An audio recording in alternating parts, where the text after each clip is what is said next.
Hello, and welcome to today's virtual happy hour tour. I am Brenda with AARP Arizona. We are the nation's largest nonprofit, nonpartisan organization dedicated to empowering people 50 and older to choose how they live as they age. With a nationwide presence and nearly 38 million members across the nation and approximately 900,000 right here in Arizona, we work to strengthen our communities and we advocate for what matters most to families: health security, financial stability, and personal fulfillment, to name a few. In May, AARP helps consumers know what they can do to protect themselves and their loved ones from fraud. Two areas of focus will be gift cards as a form of payment and scams, and narrative change to social change. ARP is your wise friend with resources to help consumers spot and avoid scams, and a fierce defender that is advocating for better protections on your behalf. Please visit us at aarp.org/Fraud Watch Network. Thank you again, and with that, I will turn it over to Marshall. Ladies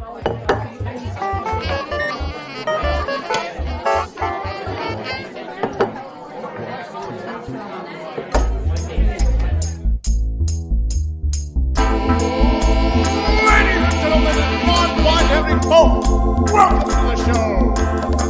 Get ready to meet your host for the night, Arizona's very own hip historian himself, Marshall Shore. Well, hello and good evening. I want to welcome you all to Arizona History Happy Hour. I am so happy you can join us this evening. Have we got an amazing show for you tonight? Oh, just hold your horses. I know it's exciting. So today is May 4th. And it is more than just May the 4th be with you, which is basically Star Wars Day. Since that 1977 release of Star Wars that changed Hollywood forever, even though kind of that franchise has recently come to a close with the latest movie, we still celebrate this, even though Disney has bought the rights and bought Lucasfilms. And so, oh my gosh. Okay, so on this date back in 1898, we had 200 Arizona Rough Riders getting on a train going to El Paso, getting San Antonio, El Paso, getting ready to go to Cuba. And so didn't realize we had that many Rough Riders, but there you go. Also back in 1990, wait a minute. Let me get that right. 1980. Back in 1980, on this date, the Rosin House opened its doors as a museum. So kind of a house from that same era, now redone and looking oh so beautiful that you can still go to today. Now, it is also bullying and anti-bullying day. It basically, this one, there are many days throughout the year to celebrate or raise awareness of bullying and trying to just treat everyone fairly. But this one in particular started because of a young man in ninth grade in Nova Scotia who was mocked for wearing a pink shirt. And so basically a group got together, they bought 50 pink shirts, distributed those for folks, so that way everybody got to wear pink shirts. It is also National Candied Orange Peel Day. So for all those folks that have lots of oranges, you can boil those with a little bit of sugar water, dip them in more sugar, and have a delicious treat. Maybe even garnish for a cocktail if you don't decide to eat them. They look really good in a cocktail. It is also Respect Day for Chickens. So it's just a day to promote and raise compassions for our domestic fowl. It is also Happy Renewal Day. Happy Renewal Day, everybody. So it's a chance to just, look at the world through new lenses, to maybe stop and take a moment and approach something else, maybe something you've had on the books that you should do a long time ago, like maybe dust. Maybe now is not right now is the time to start that. You should wait till after the show and then start dusting. But that's a whole other topic, dusting. We won't even go down that path. So All right. So what can you expect from tonight's show? Well, you know, we've got a little bit of music trivia. We have a little bit of a super small town in Arizona, as well as From the Vault, which is something you might drive by on a highway and not even know you're driving by it, as well as trivia with a so special guest, and we indeed even have a beverage, but there'll be more on that in just a moment. Now, if this is your first time watching, you might wonder, who is that man and why is he on my screen? Well, my name is Marshall Shore. I'm also the hip historian. And so I got to Arizona about 23 years ago via Brooklyn. And I was working in this beautiful Carnegie building with, when wood gets that really beautiful color, that honey, that's the way all the woodwork in this place looked. I mean, it was a beautiful library, but there was snow. And so that meant it was time to change and move to someplace sunny. And that was the Harmon Library down at 7th Avenue and Buckeye, pretty much. There was this rich oral tradition of the community. So as soon as I got to Arizona, I started learning about it through stories. And that has not changed at all. In fact, I now share those stories. And then promptly moved into a beautiful 1956 ranch. And when we moved in, it was so many tones of beige. I am happy to say now it is seafoam and cantaloupe. And there's what my kitchen looks like today. You'll notice there's lots of buttercream yellow tile, even tile on the floor that matched that buttercream tile. So the house is pretty much a time capsule. And that is done on purpose. And as soon as we got here, all I kept hearing about how there was no history. But I knew that wasn't true because every time I went anywhere on foot, on a bike, on a trike, on a scooter, on a bus, on a train, it didn't matter where I was going, I kept running across so many amazing people, places, and stories. And as the hip historian, I get to play with so much Arizona history. Why, this weekend I am going up to Kingman to join in the fun of the 34th annual Route 66 Fun Run. And so I am going up with 22 at this moment, I think, electric vehicles. We are going to visit the Route 66 Electric Vehicle Museum, as well as I'm going to get to spend some time in an early 70s. They're calling it an e-Camino because it has been converted to an electric vehicle. So be sure to watch me on Facebook. I don't know. Well, we'll see how else. I'm not quite sure what I'm going to do, but I'll be making lots of videos about that adventure. So that's going to be lots of fun. And then coming back and the following weekend down in Bisbee for dinner and a seance at the historic Greenway House. So that's going to be a lot of fun. And then coming up the end of this month, we have our last tour for the season of Haunted History Downtown Phoenix. And I'm so excited. So this month is Asian Heritage Month. And so the Stone Tofu House down in Mesa is this great little family-run Korean restaurant. And so we are going to do a lunch there on Tuesday the 23rd. And it's a free lunch.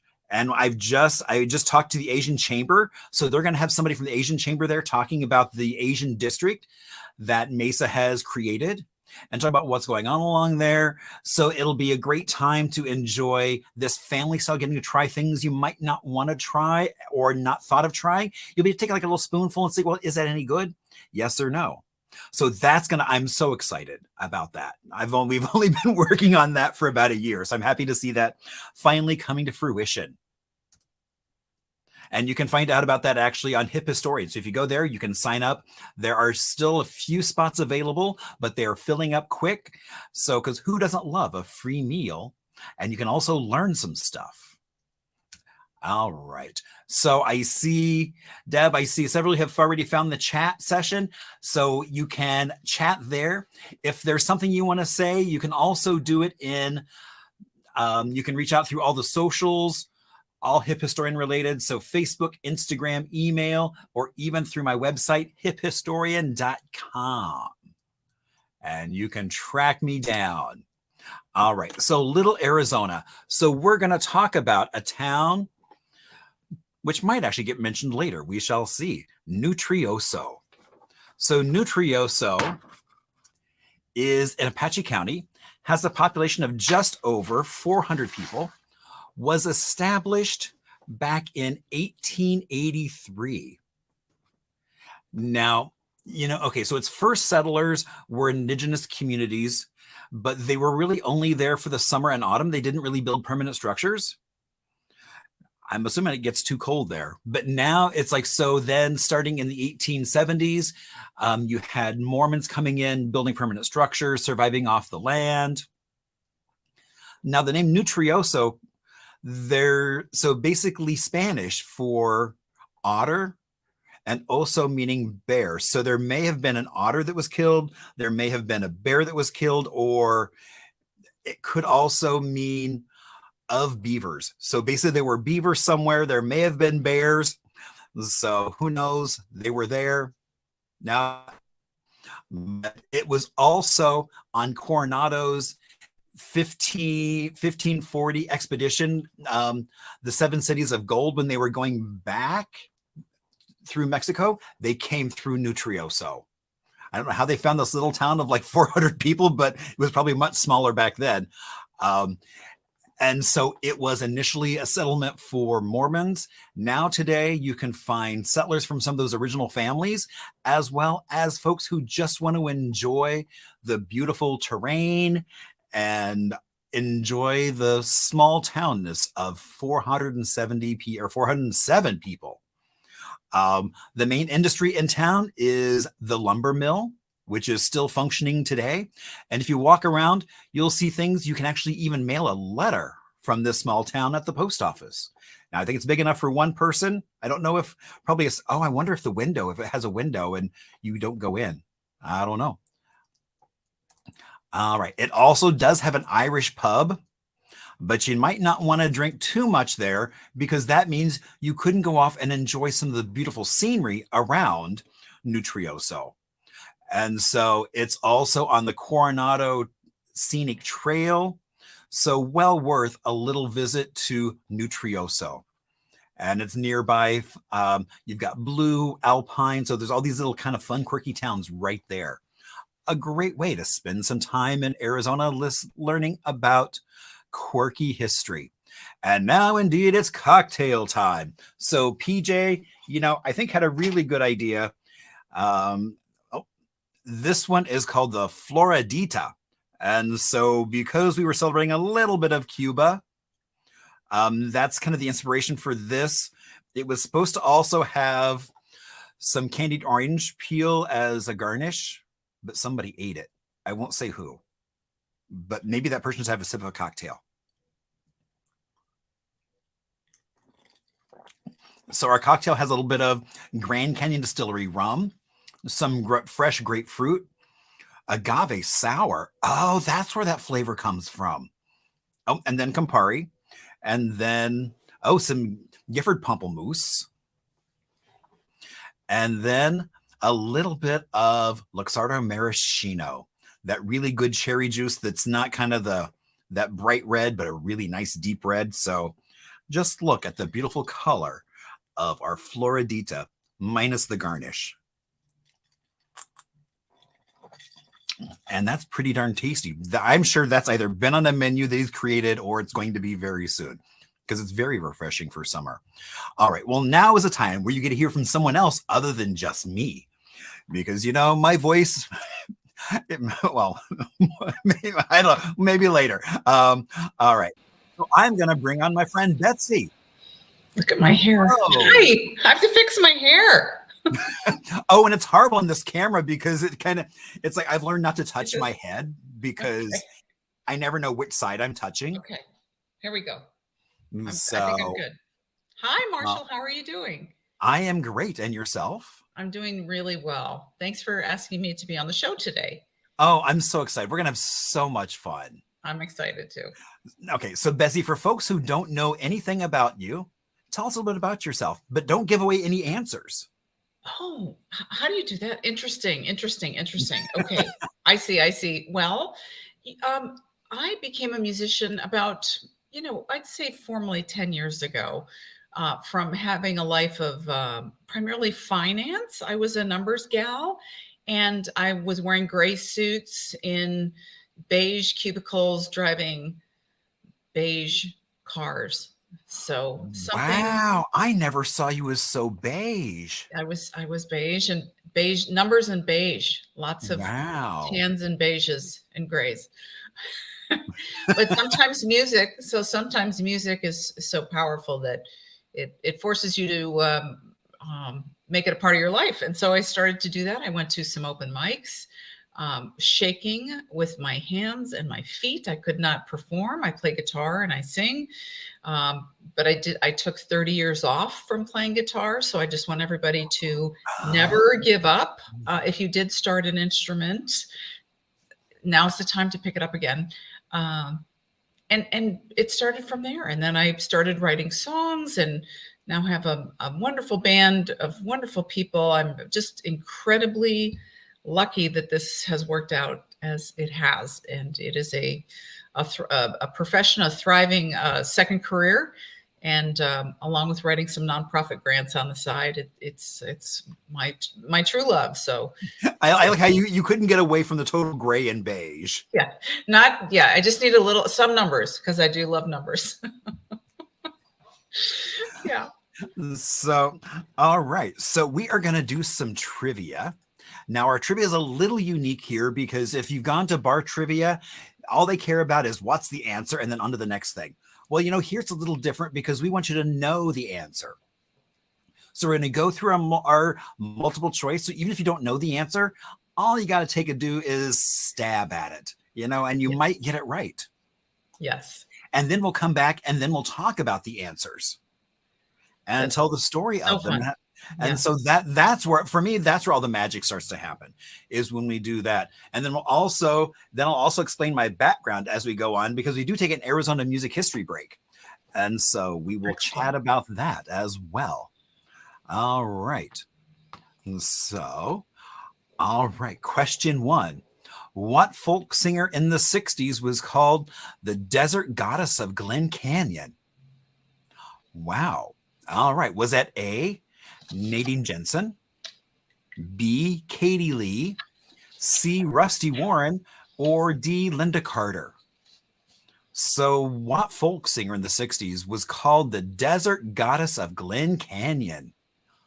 What an illustrious name. Isn't that fantastic? Yeah. I hope it came with a sash and a tiara.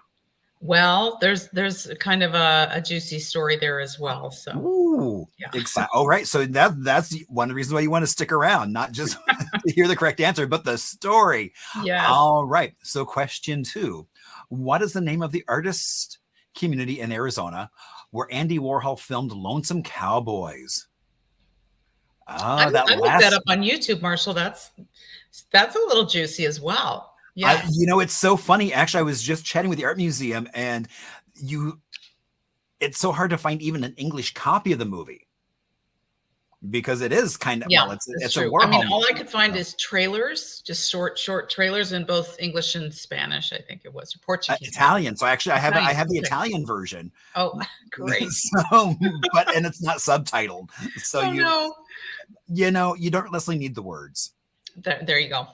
So, all right. So did they film Lonesome Dove? Was it A, Cattle Track, B, Jerome, C, Tubac, or D, Rancho Linda Vista? So where do you think in Arizona they filmed Lonesome Cowboys? All right. Question 3. What Arizona band inducted into the Arizona Music Hall of Fame is best known for the song White Punks on Dope? All right. Was that A, the Sun City Girls, B, the Tubes, C, Basic Elements, or D, the Giraffes? So which one of those bands do you think is best known for punks on dope, or white punks on dope? All right. Moving on to question 4. Who was the country singer from Arizona who, along with Willie Nelson, ushered in the genre of outlaw country? So do you think it was A, Tom Mix, B, Lou King, C. Waylon Jennings, or D. Dwight Yoakam? So who is famous for being part of ushering in outlaw country? All right. Question 5, that halfway point. What motel in Pinell County made the accidentally Wes Anderson list? How did I miss that? I love don't that. know, I mean, but it is fabulous. it's such a good list. I mean, it takes you all over the globe to everything that would be in a Wes Anderson movie. And it's so funny, from hotels to you name it. There And it when is. you look at the picture, it is just incredible. You're like, of Ooh. course it is. Yeah. Ooh, I can hardly wait. Okay, so is it A, Chalet Village Motel, B, Elefante, C, Arcosante, or D, the Shady Dell? So which one of those places do you think is like a Wes Anderson movie? And I'm sure quirky people to go along with it, but we'll wait for the answer for that. All right. So question 6, what Scottsdale bar with live music was voted best dive bar by the Phoenix New Times in 2022? Was it the Quail Inn? A, B, the Roadrunner Lounge, C, the Swizzle Inn, or D, the Vine? Oh, all of those are really good dive bars, but They which really one are. of them is is in Scottsdale and is voted best dive bar Yes. last year in the New Times? Oh, all right. Oh, and what's in your glass, Betsy? Well, you know what? I have something called Boom Boom Syrah.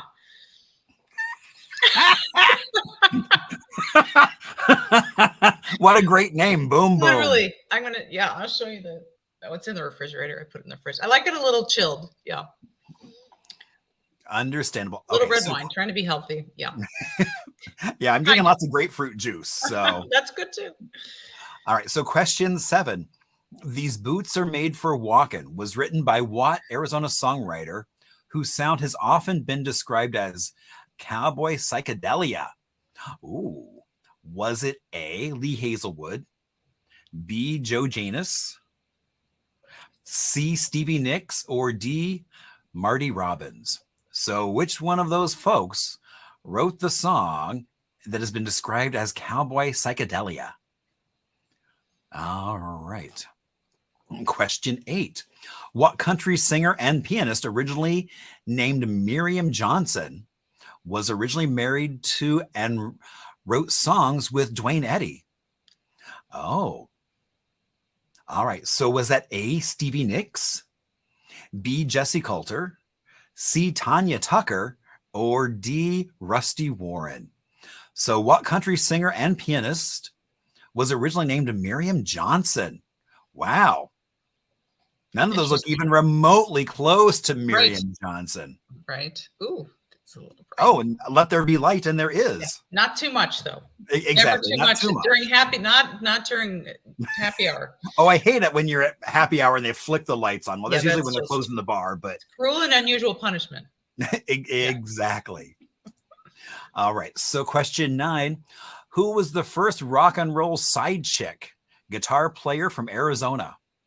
Was it A, Nadine Jensen, B, Jordan Sparks, C, Corky Casey Odell, or D, Stevie Nicks? So who was the first rock and roll side chick playing guitar? All right. And our last question, who was billed as the cowgirl singer? Was it A, Billy Maxwell, B, Lee Crow, C, Miss X, or D, Tanya Tucker? Fabulous. So indeed. So one of those folks is billed as the cowgirl singer. All right. So we are going to take a little bit of a music break while you are locking in your final answer. And and that's the beauty is if you don't know the answer, just guess because you might just be right. You could be wrong as well, but it's all in fun. Okay, so here we have Frank Lloyd Wright and a building you might recognize. And so we are going to talk a little bit about the history of Gamage Auditorium out at ASU. So in the late 50s, Grady Gamage decided that he would ask his friend, Frank Lloyd Wright, to design an auditorium for ASU. And so he took and remodeled kind of a fashion. So he had already developed the Baghdad Opera House, which was never built. And so he pretty much just kind of took the bottom part of that and created what we know now as Gamage. Now, at the very end, I'm going to show a video we did with Tempe Tourism that kind of talks about a variety of buildings, including ASU Gamage, and how, if you look at it, one of the reasons why it has those ramps going up to it is said because it was arms welcoming you to Gamage. Now, when they first opened the doors back in '64, their first Broadway show was Camelot. And they've had so many Broadway shows through there. I know I just had friends that saw something there. But, but coming up this very weekend, oh my gosh. And so they are going to have Billy Porter, who is off Broadway, they just had the Met Gala. And so he's been known to show up on that red carpet once or twice. And so the winner is Dana Johnson. So Dana, congratulations. You have won 2 tickets.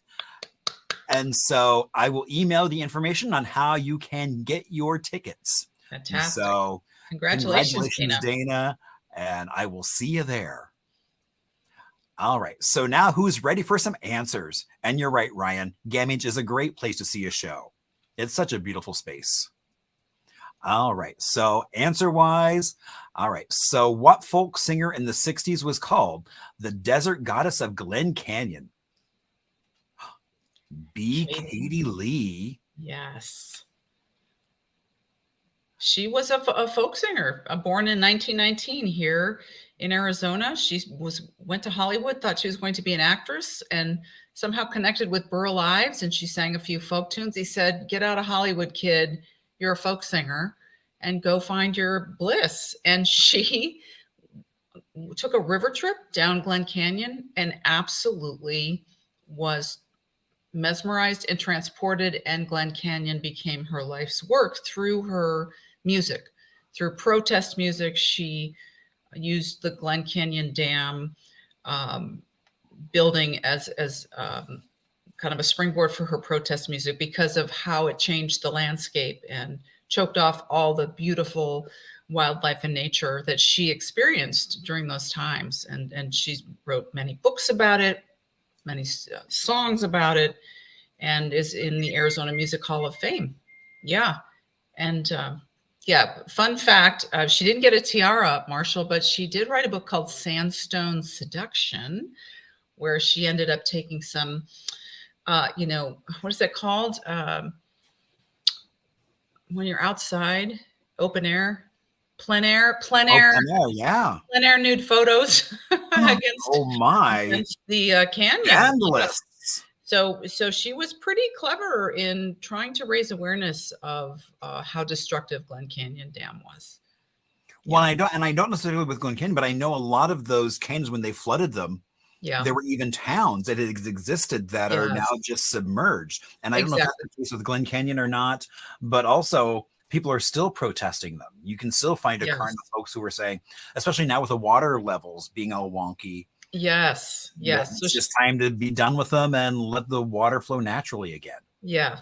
So she was really a hero to many, and had her last days in Jerome. She ended up in Jerome, right on the main drag of the town, and she had a placard right above her house that just said "Sing." So she was really interesting. I'm going to learn more about her. Wow. I appreciate being a part of this because it allows your guests to dig a little deeper in some of these questions as well. So thank you for that. Yeah. It's like just the fact that she had that kind of title. Isn't that incredible? Yeah. And Pam says, that's Edward Abbey country. So. Yeah. And she had her obit in the New York Times. I mean, she was no slouch. Yeah. Wow. Very cool. Yeah. All right. What was the name of the artist community in Arizona where Andy Warhol filmed The Lonesome Cowboys? Rancho Linda Vista. Incredible. I can tell you a little bit about this place. I spent 3 days there last weekend, It has a state-of-the-art, well, this is kind of a little bit of an oxymoron, a state-of-the-art analog recording studio, where a tremendous amount of Arizona artists are now recording because of the quality of the gear there and the quality of the engineer. And it was originally built as a cattle ranch, and then an artist group was spearheaded by a guy named Charles Littler, and he was out of the U of A artist community, and it was founded in 1910. So since that time, in about late 60s, early 70s, it really became an artist community and not a working kind of a cattle ranch. And so when you walk in those doors of this building that Marshall has placed on this slide, there is amazing original art that you can see and tour, and see some of the stories that happened here. And there is a little bit of a renaissance happening. There's some of the original folks and some of their children that still live there, but there's also some young musicians living there now on residencies and doing the recording there. And I can tell you, I slept on the porch on Saturday night there, under the second arch to the right. And it was beautiful. And like not the second star to the right, but the second arch to the right. Exactly. Yeah, it's a really special place. And I think they're just going to continue to revitalize that area. Oracle is a very interesting, special place. And then Andy Warhol landed there and said, "Holy cow, this is fabulous." He was in town to do a lecture at U of A and learned of Rancho Linda Vista through the artist community of University of Arizona. Yeah. Wow. So why were you sleeping on the porch? Were you just like passing by and? Well, we were recording for 2.5 days. So you can. Oh my gosh. So you slept not just one day, you slept a couple days and out. You can stay and sleep, and they have a kitchen and showers, and it's just was like a commune at the time. Yeah. Wow, what fun. It was so fun. Yeah. So when will that album come out? Well, I did 3 songs, and they will be released very soon. I just have to master them. But I have to tell you, there was an energy there that was particularly creative energy. I don't know if it was just getting out of the city or being surrounded by all that original art and an amazing kind of frozen in time art library on site as well. That was just incredible. Wow, very cool. You would love it, Marshall. Yeah, I've heard of it, but I've never been there. So maybe it's time to put that on my bucket list of places in Arizona. Yeah, absolutely. So, especially when I can sleep on the porch. Yes. And it was good sleeping weather out there as well. Oh, it was beautiful. It was beautiful. Yeah. Absolutely beautiful. And nice and quiet. Just except for coyotes and owls. There's lots of wildlife out there. Wow. Oh yeah. I forget once you get out in like the hinterlands, it's like there's critters. It really is. You're on the north side of the Catalina Foothills Mountains. So Tucson is on the south side, and you are on the north side of that mountain range. Oh, okay. Yeah, it's beautiful. It's so beautiful. Nice. Oops. Well, a little too fast. All right. What Arizona band inducted into the Arizona Music Hall of Fame is best known for their song "White Punks on Dope"? The Tubes. Yes. They're from Arizona? They really are. They did move to San Francisco, and then they grew up. The principal players grew up here and then moved the band to San Francisco, but then came back and got some additional players in the Phoenix, Scottsdale area. And they went to Scottsdale High School. But Fee Waybill, who is the lead singer, kind of the driving force of the Tubes, has a lot of Arizona roots. And they really are really known for their stage show production, because they really were pioneers of kind of the stage show production of the 70s. I know that primarily it was the Tubes, and it was, Peter Gabriel and Genesis did a little bit of that in the early days. But they were all influenced by each other. Frank Zappa was in that mix as well. And this was really their most famous song. And if you see, and they do tour here a lot, and it's one of my husband's favorite bands. So every time they come through town, I go with him, whether it's at Talking Stick Resort or if it's at the Rhythm Room. But you know, they still have that, even though it's a smaller production, he still has all the amazing costumes, the amazing songs. He still has his 8-foot platform shoes on at the Rhythm Room, and he has to tuck his head down so he doesn't hit the. I was thinking that ceiling is not very tall. Oh so. no, it's just priceless, and it really is. They really are famous for their stage show production. They were pioneers in making kind of a vaudevillian, wacky kind of 70s moment, you know, before a lot of people did. And they are in the Arizona Music Hall of Fame as of 2009. As is Fee Waybill's cod piece that he sings when he plays certain songs where he has certain costumes. So yeah, his cod piece made it into the Arizona Music Hall of Fame. Yeah. Wow. Probably the only cod piece in there. Don't you think? I hope so. I can't imagine there's like a whole range of. I hope not. Yeah. So that's hilarious. All right. Who is the country singer from Arizona who, along with Willie Nelson, who a lot of folks just went to his concert with Willie and for his birthday? Yes. I kept seeing that popping up.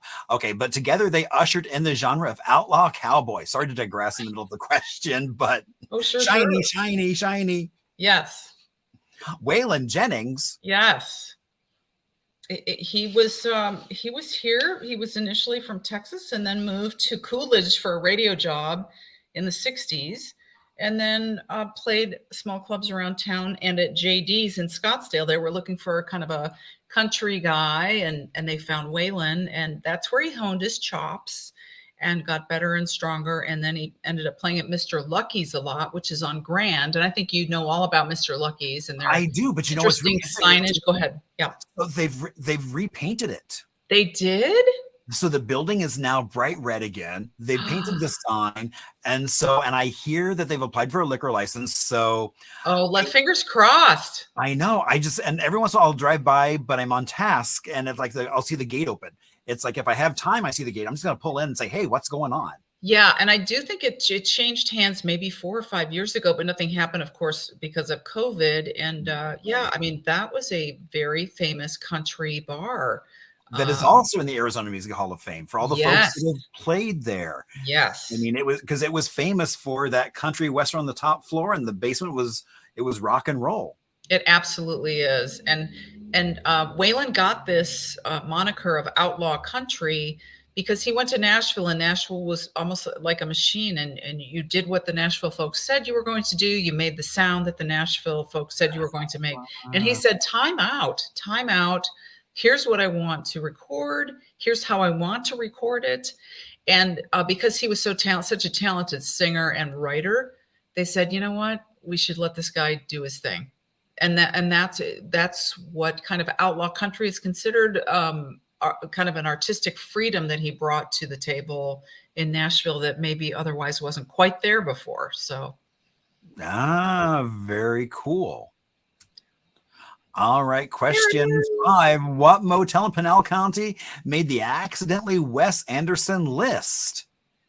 Chalet Village Motel. Just that name alone is just dripping with. Isn't that incredible? No, yeah. This is in Oracle, Arizona. Yeah.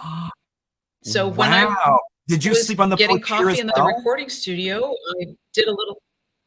No. I couldn't believe what I saw, though. I just thought, no, those A-frames and those Italian cypress in the middle of Oracle, Arizona. It just was, they built them in the early 90s. And this is right along where the Arizona Trail, this is a stopping point for the 800-mile Arizona Trail from Mexico to, I think it's Utah. Is that where the Arizona Trail goes? But this is a nice stopping point. These guys are on the Arizona Trail Association, and they allow hikers to store all their food and whatever belongings they have, and they give them loaner clothes so they can do laundry and then get back on the trail the next day. So they are, Wow. it's a welcoming place of rest for those hikers of the Arizona Trail. Yeah. And how beautiful.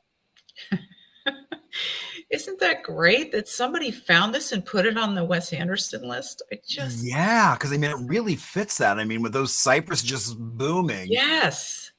Kind of like your red wine, kind of boom, boom. I mean, there we go. Boom is right. Yeah. But I know this doesn't have anything to do with the music, but I could not resist this. Oh, no, we don't always do music. I mean, that's the fun thing is we hit all kinds of things. But actually it does have to do with music because you were in. I was there.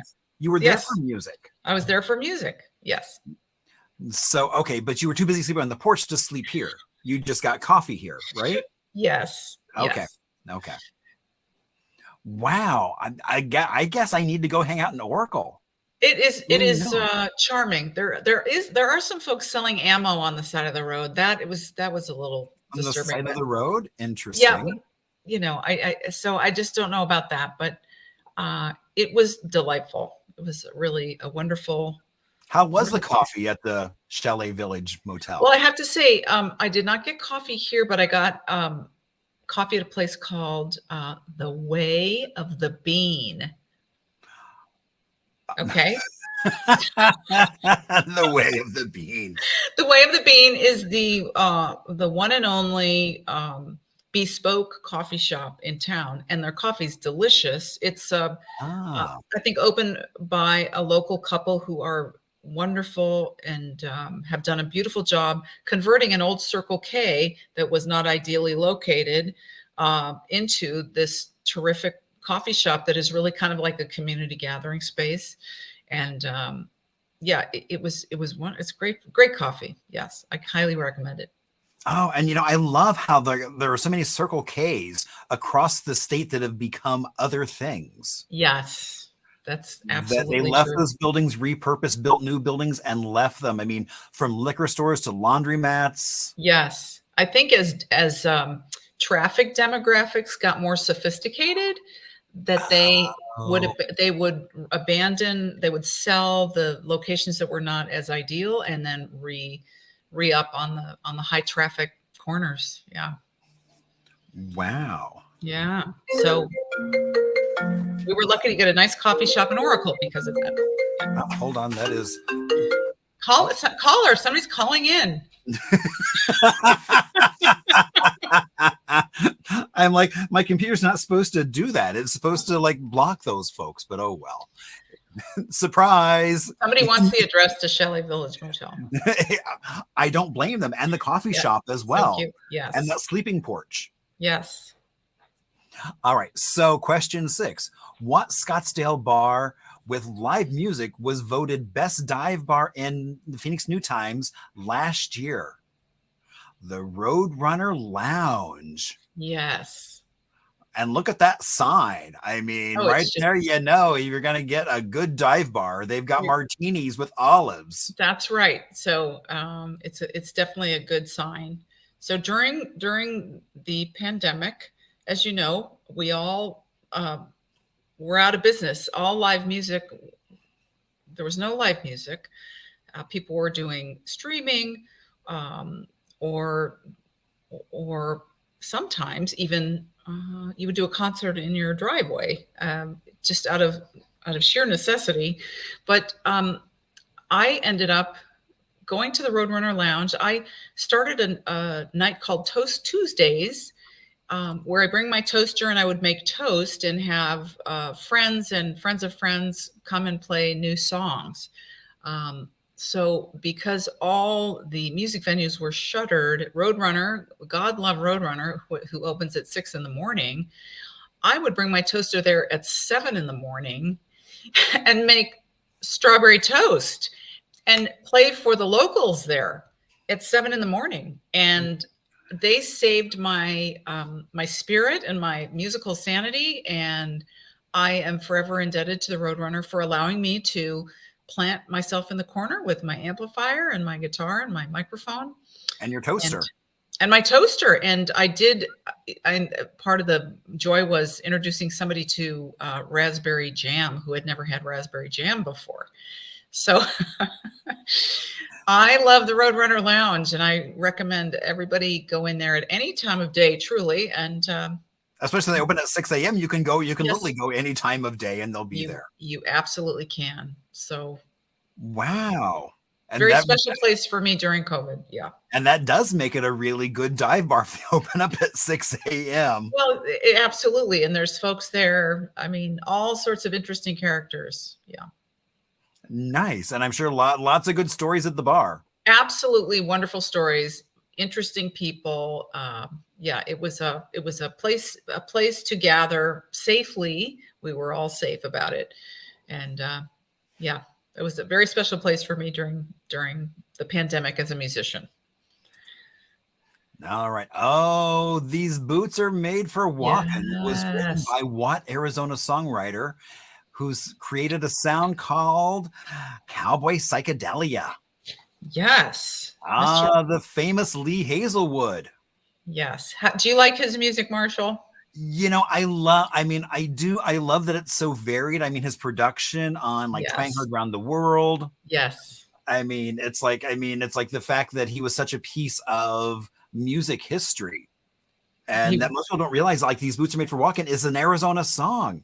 Yes. Al Casey played on that. It was written and produced by Lee. So Yes, he came out here on a GI Bill and got hired by a radio station in KCKY in Coolidge, which is where what's his name from the earlier question, Dwayne Eddy, not Dwayne Eddy, but also Outlaw Country. Did Waylon work at the same radio station? I think it was at the same station. Okay, probably. Like, how many radio stations in Coolidge is there? True, I guess I'm right. I didn't even think of that. I was like, oh, I think they all met there at one point. But one of the things I love about this is that initially Lee wanted the song sung by a man. Really? I didn't know that. Well, exactly. And it's kind of like, oh my God, what a horrible song. And Nancy kept like needling and poking and prodding. And finally she got to sing that song. And the fact that it's become like this anthem. Isn't that incredible? Yeah. And I think that Frank Sinatra approached Lee and said, find a hit for my daughter. I think he got a little prodded by Dad. And then they became one of the most famous duettists of all time. Yeah. His writing, her singing, and with a very particular sound.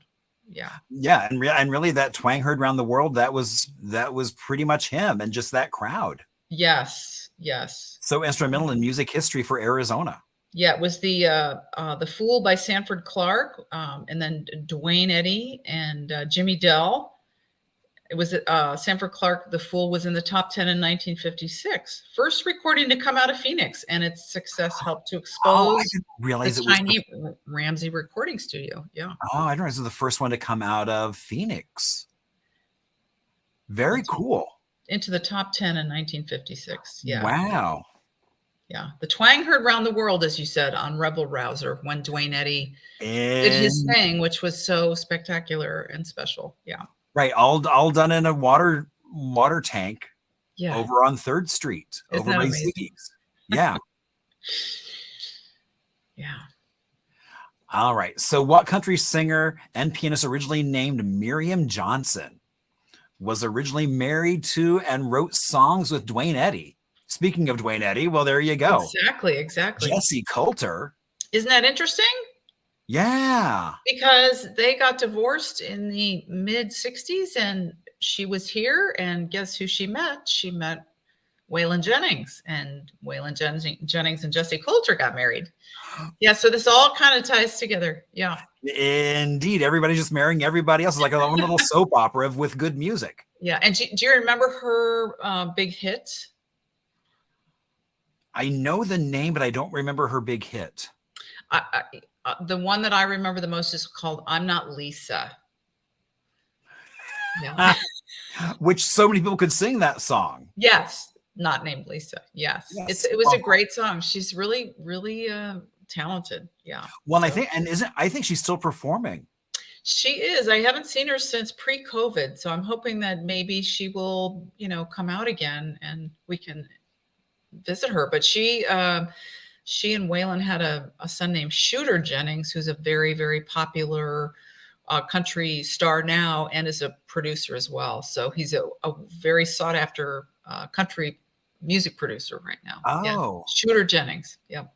well, there you go. You could buy bullets on the side of the road with your name Shooter. Yeah. There you go. All right. All right. So who was the first rock and roll side chick guitar player from Arizona? Corky Case. Casey Odell? Yes. Where did I've got notes on Corky Casey. Well, her original name was Vivian Ray. No. Is that right? Let's see. Is that correct? I have that about somebody. I think that was her. Oh. Yeah. So she went from Vivian Ray to Corky Casey Odell? That's quite a mouthful. Exactly. She passed before her 81st birthday, but she was really the first woman to be kind of a recording studio musician and was a part of those important records.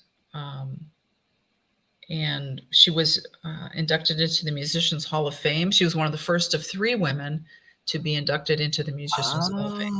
And she just hung with the boys. I mean, she was just that talented. So primarily known for her rhythm guitar skills. So she held down the rhythm. And while some of the soloists like Duane Eddy could, make his magic. So she was really an integral part of some of those early records that made Phoenix put Phoenix on the map. Right. And I know she was just kind of one of those studio musicians. You just walk in to play and there she would be. And yeah. Very cool. Isn't that great? All right. And then who was billed as the cowgirl singer? Billy Maxwell. And I think, Marshall, maybe a little bit more about her than I do. So please. Well, that's why it's like when you gave me this, that's why we did Nutrioso, because she was from Nutrioso. Isn't that interesting? Yeah. I mean, just like you said, how do you become from Nutrioso?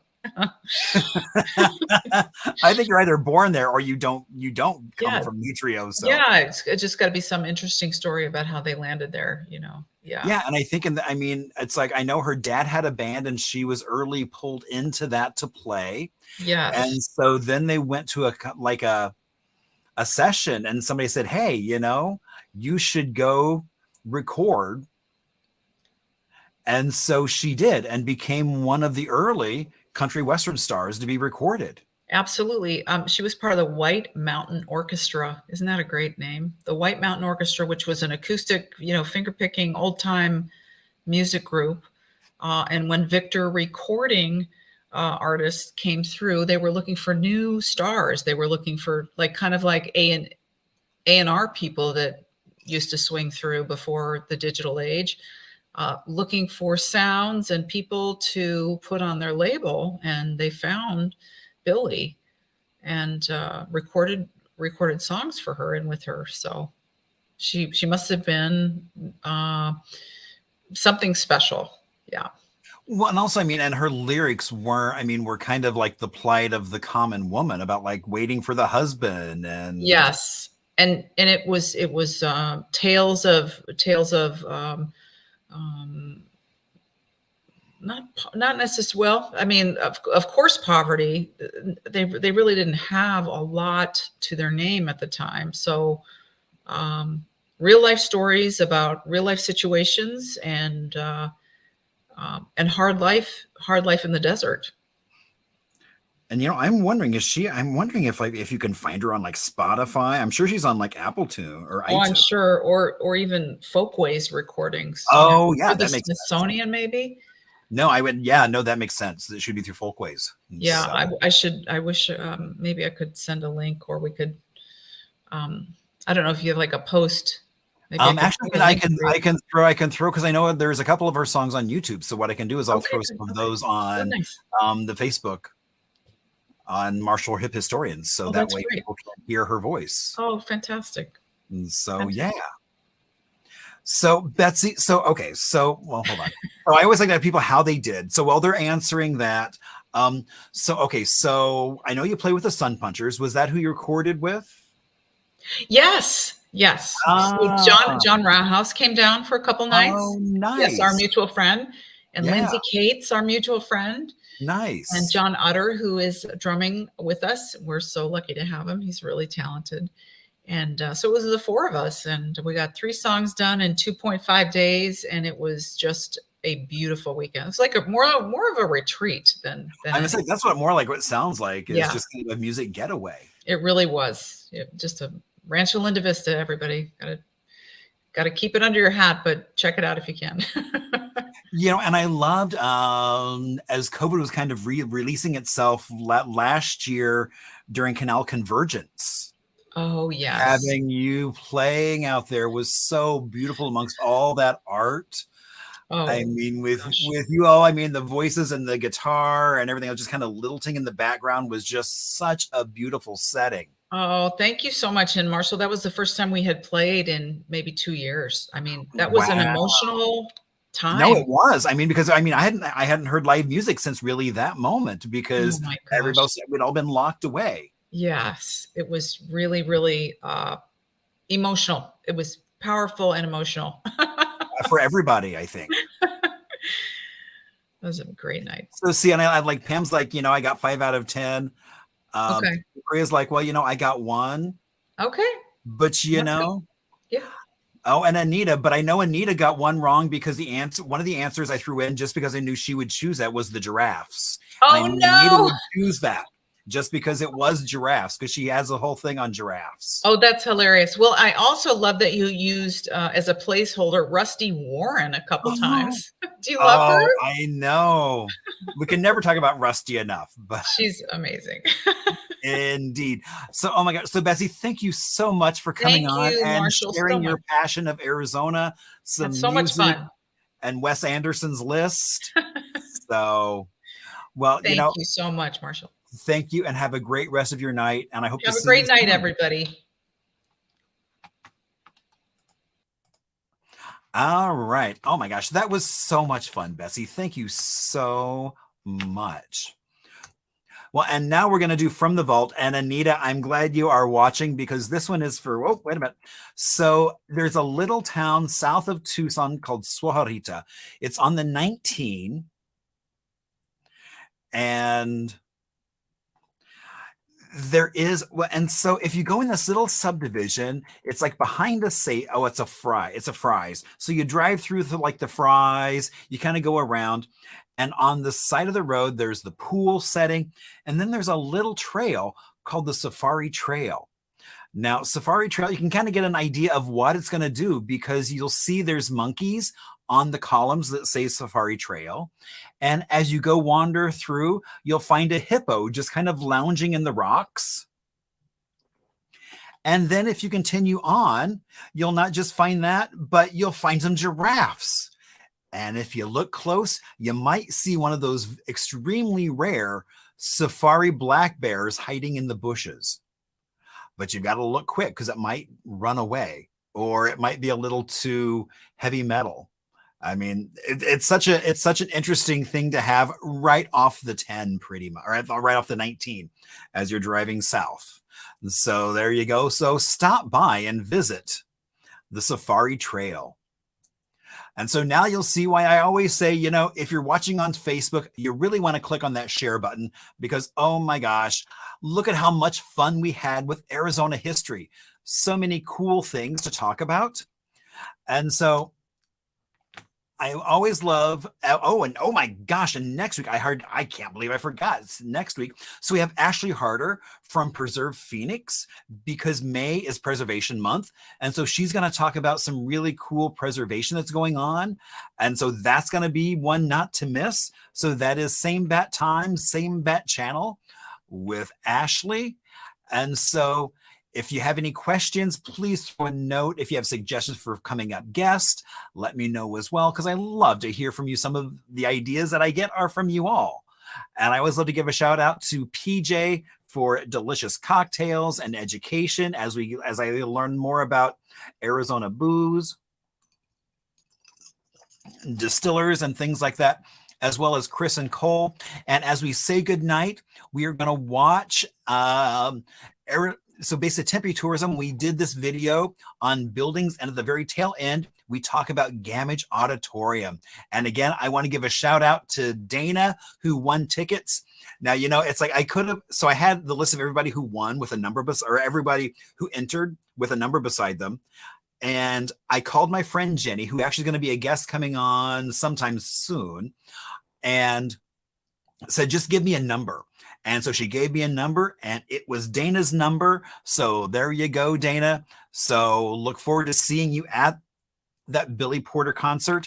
And so let's hear a little bit about ASU and some of its amazing buildings.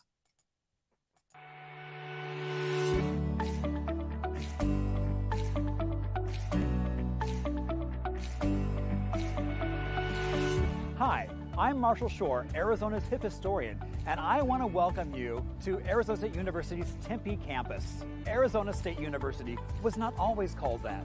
Originally, it was called the Territorial Normal School. The building we're standing in front of, Old Main, was first dedicated in 1898. Now, leading the trend, just like ASU is today, it was wired with electricity. So that way, if you flipped a switch, the lights came on. Now, back in 1911, former President Teddy Roosevelt actually dedicated the Roosevelt Dam from these very steps. In front of us is the fountain, Kachina Fountain. You'll notice that it has 4 kachinas around it, and those 4 kachinas are considered to be guardians of well-being in Hopi lore.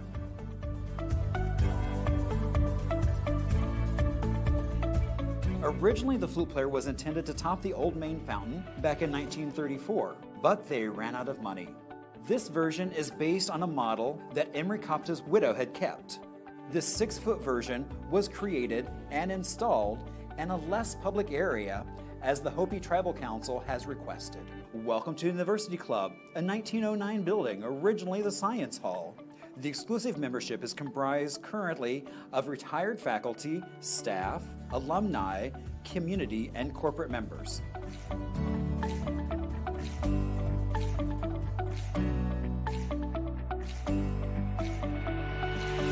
I want to welcome you to the Secret Garden, which is a very secluded spot right in the middle of ASU's campus.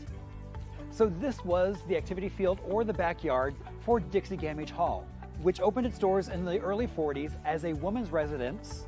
It was named for the wife of President Grady Gamage, ASU's 9th president. She was known to be very active in the community and the development of ASU, but also for her friendly demeanor. Now, when you walk into Dixie Gamage Hall, the most interesting thing, I think, is it's the only building on campus that has a doorbell. Today, it's full of offices supporting ASU. Many of those rooms still have a sink and a mirror, harkening back to those dormitory days.